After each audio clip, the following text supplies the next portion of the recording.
Hello YouTube, this is Morgan Airspeed Prime here with my next Boruto anime review. This one's going to be for episode 195, which is called A Vase.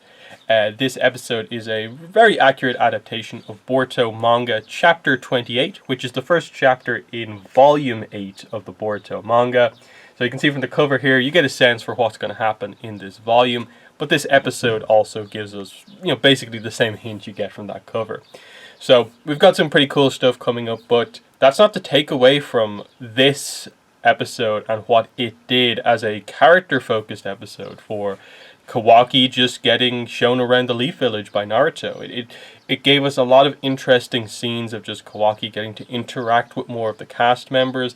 In this case, primarily Sarada as like the focus, and then Ino a little bit, but also Chocho. And then just, the things that Kawaki learns over the course of this episode it really highlights the dynamic that they're going for, which is Kawaki beginning to treat Naruto as sort of a father figure, him actually sort of learning life lesson style things from Naruto, and it being a very massive contrast to his childhood under his actual father and then under Jigen, and how terrible everything was, how abusive everything was, and just this really, interesting contrast of Kawaki can finally be comfortable in a lot of scenes here, but because of everything that's happened to him, he still kind of feels on edge and defensive, but he's slowly beginning to realize that the people he's around he can actually trust. And so there's a lot of significance to some of the specific scenes that we get here that are just, I think, key behind where we're going to go with Kawaki, in that right now he's still in this kind of zone where he's here and he's accepting it primarily because he'll be protected in the Leaf Village and he wants protection from Jigen. But you can see him slowly beginning to actually care about the people around him. Boruto, Himawari, the effort he's putting in to make amends for breaking the vase,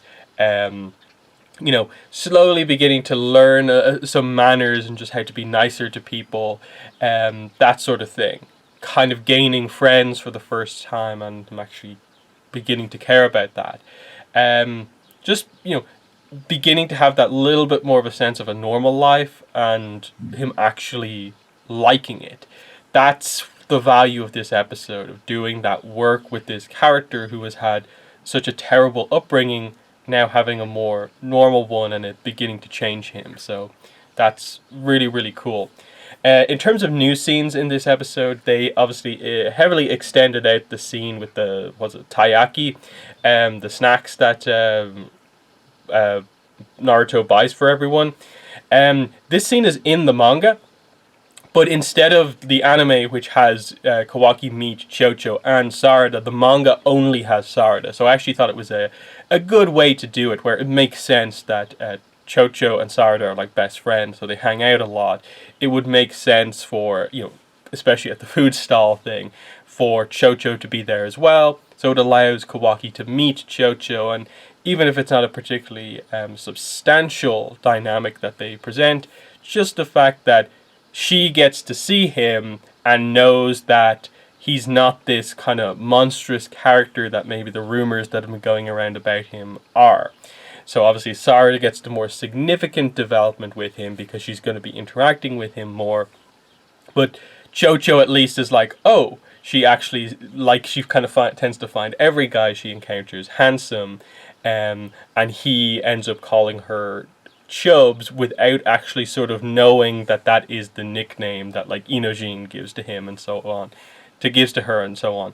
So that was actually a quite fun scene to just like, okay, he actually has a bit of a dynamic with these characters. He's beginning to come out of his shell a little bit more while interacting with everyone else, and he's not just, I suppose, 100% rude every single time. You can see where things are going to go. So, of course, the additions here primarily just played off the idea of, like, with Chocho here, Naruto's going to have to buy a lot of food and that's shown by the fact that Chocho orders like what, 6 of every flavor, whereas Naruto was expecting like she'd order like 2 or 3. So he has to pay for all of this, but the main takeaway here is again that for the first time in his life, Kawaki is being asked like, "Oh, choose what food you want." Like Hinata asked him in like I think the previous episode, and now he's being asked, okay, what flavor of this do you want? And he's like, "Oh, I can choose. I'm allowed to."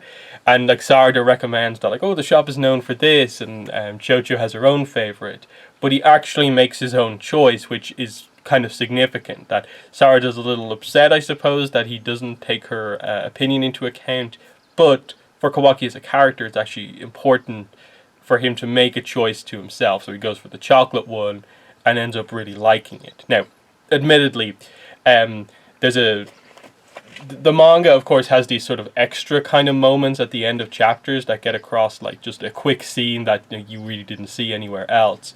And one of them just gets across that it's just a character trait of Kawaki that he tends to just like every food. Let me see, can I try and find it here? Yeah, it's actually at the end of like the next chapter. So I don't know, we might actually see something like this as a way to have Shikadai meet Kawaki, but it just highlights that he tends to like any new food. So it's not necessarily that like chocolate is the specific favorite of his, but he does like the different foods that he's being offered here. So that's quite fun. But yeah, like that scene definitely works, and he gets to interact with Sarada quite a bit during this scene, and obviously from there we go to meet like we have the scene on the street with the kid, which it's meant to highlight that as much as Kawaki's making progress, the net result of what happened during his childhood has made him very distrustful of people, very on edge, and kind of a violent person when it comes to how he handles situations.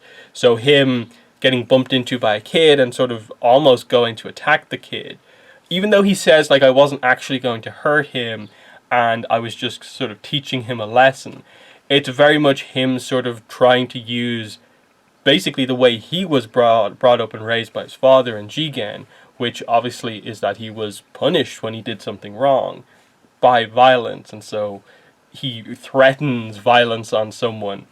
Obviously, it's this different type of thing of just realizing that a minor slight like this should not require a reaction like that, and that is something that he has to learn.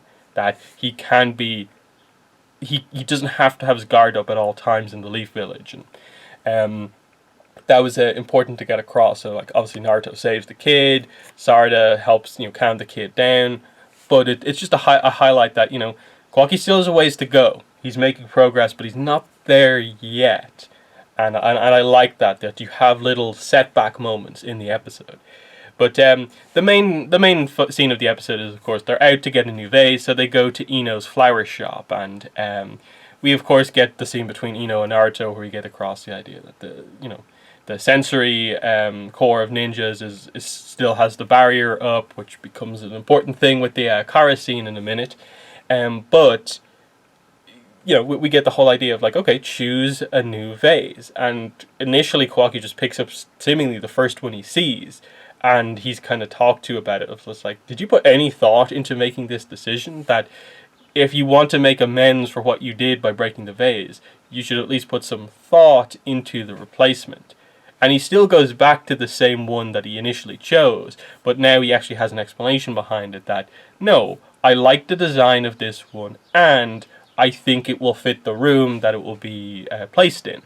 So they're all like, okay, that's some reasonable thought that he put into it. And Ino is like, okay, it's actually a good vase. You made a good choice. And then we get, I suppose, the kind of key scene here, which is that Ino goes to give him some free flowers. And as she puts them in, he sees just the visual of the kind of sort of stems of the flowers about to go into a vessel type thing.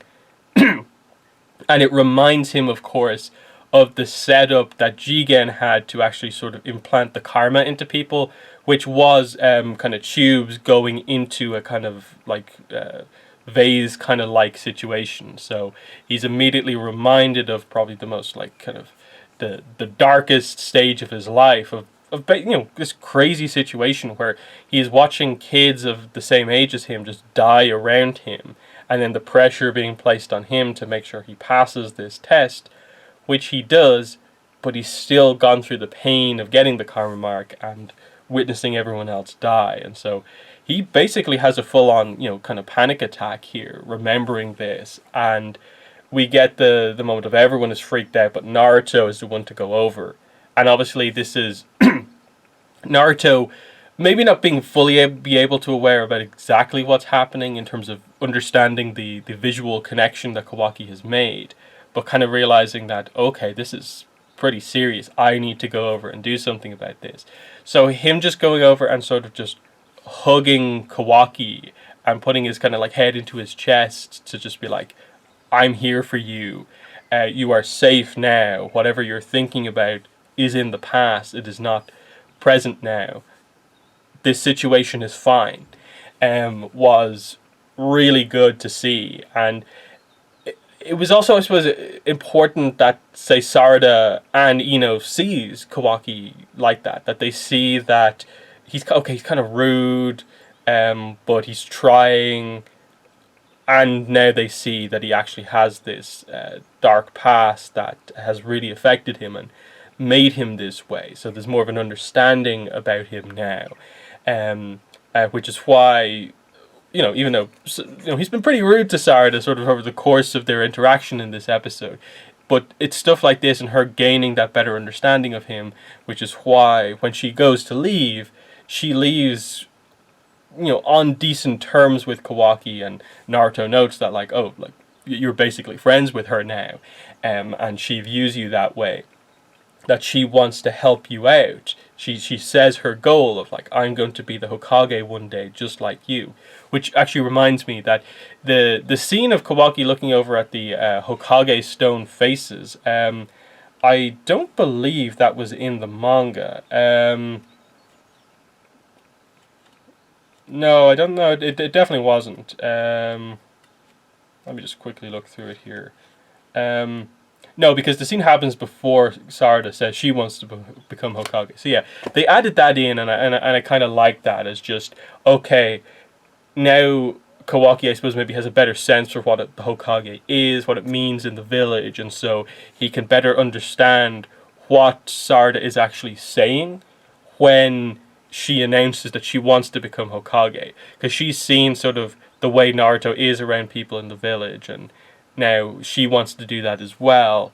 That allows him to make some form of a connection with her. But yeah, as well, she offers to basically help him out if he needs it, and that's kind of interesting. I wonder, will they ever sort of kind of come back to that, call back to that of like him going to her, you asked me if I needed help, now's when I need it. So that's pretty cool.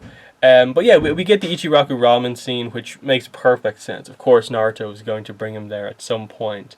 He ends up liking the ramen, but they take the whole situation from the scene with the snacks earlier on and sort of bring it full circle here in the anime, which is that initially, like, Sarada was just like, oh, I've never tried the chocolate one before, can I have a bite? With the implication being that, like, let's share so we can try all the flavors type thing. And Naruto explains that to Kawaki in this scene at Ichiraku Ramen, that, you liked the chocolate one, but you could have tried a second one by sharing it with her. She would have shared hers with you. And just kind of getting that realization of like, I get you've probably never had a situation like that before, in that like he's surprised by him being like offered food basically for free and being able to choose what flavor he wants. So of course he kind of wouldn't understand necessarily the idea of like, being kind and giving someone some of your food with the sort of hope that they then give you some of theirs. But it's a nice one of just, he explains it well to him of just that, like, it's, food, eating with people is better when you do share, because you get two experiences then.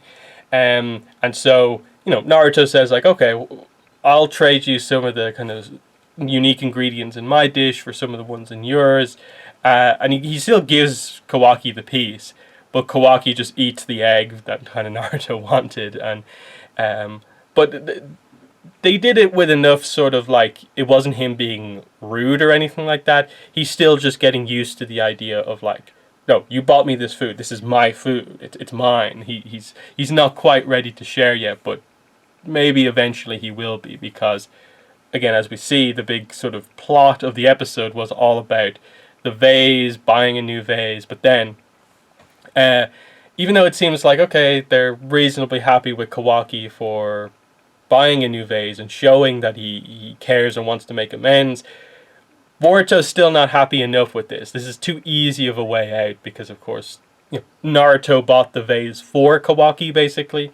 He wants Kawaki to do something specifically himself. So he hands Kawaki the super glue and is just like, you know what to do with this. And even Naruto is kind of like, oh, he really has it in for you here. You got to do this. So yeah, Kawaki is basically being tasked, show me that you really care by gluing the vase back together.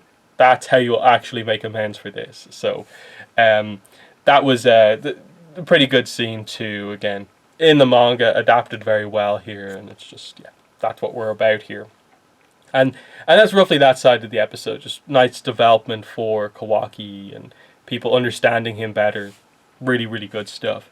So yeah, the rest of it is the sort of Kara scenes of Delta and Kashin Koji on the outskirts of the Leaf Village, looking to infiltrate.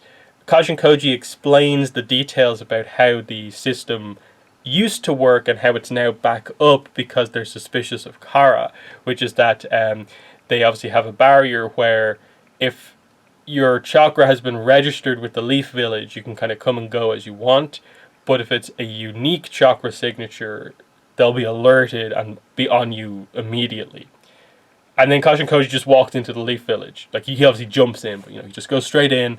And Delta is, like, furious that she's sort of been left behind again. Because, of course, over the course of all the Kara scenes up to now, they've been establishing that Delta is kind of suspicious of Kashin Koji sort of going off on his own. And now he's done it again, but has created this situation where he can just walk around the Leaf Village. He's in, undercover.